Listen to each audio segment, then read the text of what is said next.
you ready, girls and boys? Go and cheer! Go, go and cheer and cheer! Go and cheer and go! Cheer! Ano nga ba ang pinakamabilis na racket sport? Is it team tennis, team table tennis, or team badminton? Boys and girls, ready? Palo! Sabi ko palo, hindi follow. Palo!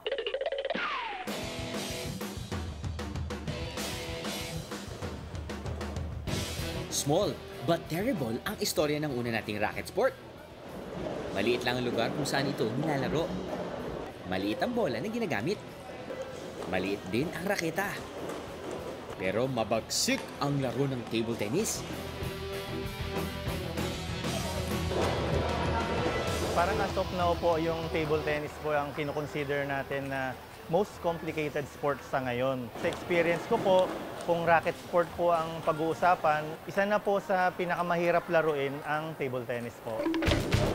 Mas mabilis daw ang palitan ng bola sa table tennis dahil malayo ang distansya ng mga manlalaro sa isa't isa. Kasama na rin dyan ang lapad ng mesa kung saan sila naglalaro. Maliit pero malupit. Pero may paanda ng table tennis. Ito ang RoboPong.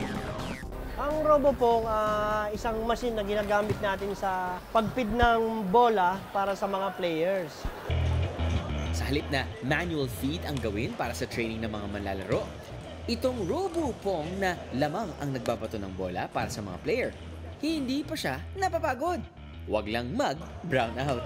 Ginagamit ito ng National University Table Tennis Team para maging consistent ang mga player sa kanilang mga palo. Sinasabing may minimum speed ang bola nito na 16 kilometers per hour at may maximum speed na 121 kilometers per hour. Ang kagandahan ng RoboPong, pwedeng baguhin ang bilis ng bola at pwede ring nakaset na kung saan babaksak ang bola para paluin ng mga player. 3, 2, 1, and C-O-N-T-R-O-L. I have control. I have control. Mukha kang troll. Mukha kang troll. Lahat kayo, mukha kayong troll. C-O-N-T-R-O-L. Control. Dahil kapag mabilis ang laban, kailangan ng control mula sa mga manlalaro.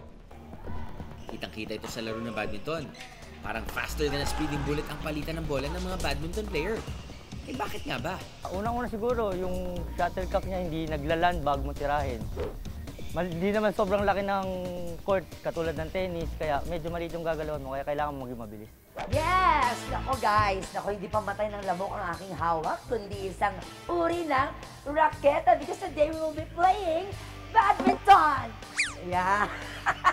At syempre, dahil wala akong alam-alam sa badminton, kasama ko ang dalawa sa mga pinakamagaling sa larangan ng badminton, si Paul at si Ariel. Ayan, nakakapanalo lang sa long jump. Tama ba?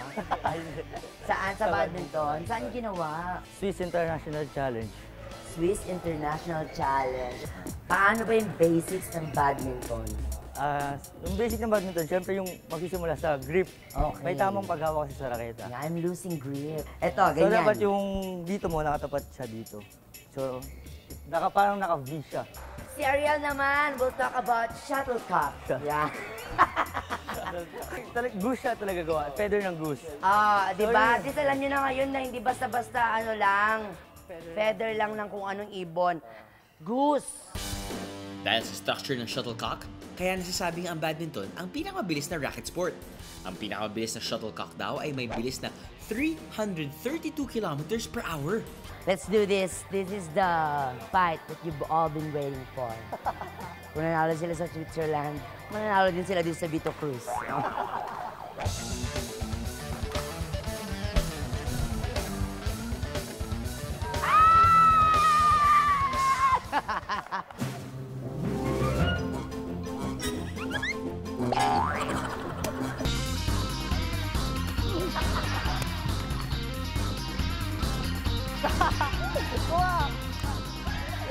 Ibang level ang pagiging competitive mo, Bubay.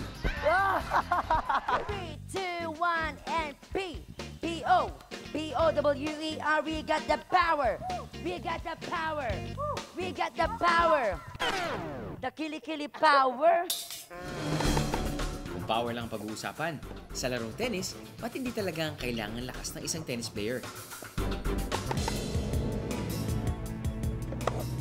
Kapag serve pa lang sa tennis, nakatutulong ang power sa bilis ng bola.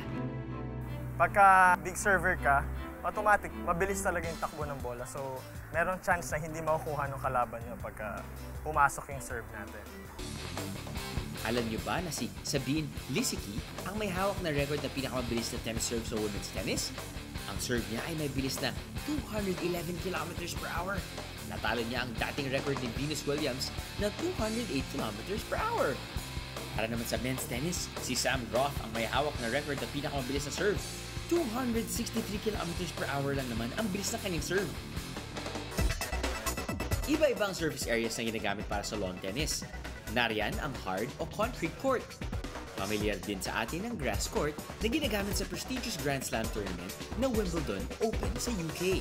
Isa naman sa mga Grand Slam tournament ng tennis, ang French Open. Dito, ang surface area na ginagamit ay clay. Meron din namang shell court kung saan ginagamit ang dinikdik na shells. Sa surface na to, mas madaling makakapag-slide ang mga tennis player. Alam nyo ba na may tinatawag na soft tennis? Kapag nasa malayo, hindi ka pansin-pansin ang pagkakaiba nito sa lawn tennis. Ang pinagkakaiba ng dalawang ito ay nasa equipment. Malaki ang raketa at matigas ang bola na ginagamit sa lawn tennis. Sa soft tennis naman, mas maliit at magaan ang raketa na ginagamit. Yung bola naman, gawa sa rubber. Tingnan nyo lang ang kaahan natin. Dahil magkaibang gamit ang raketa at bola sa lawn at soft tennis, iba rin ang kilos ng manlalaro.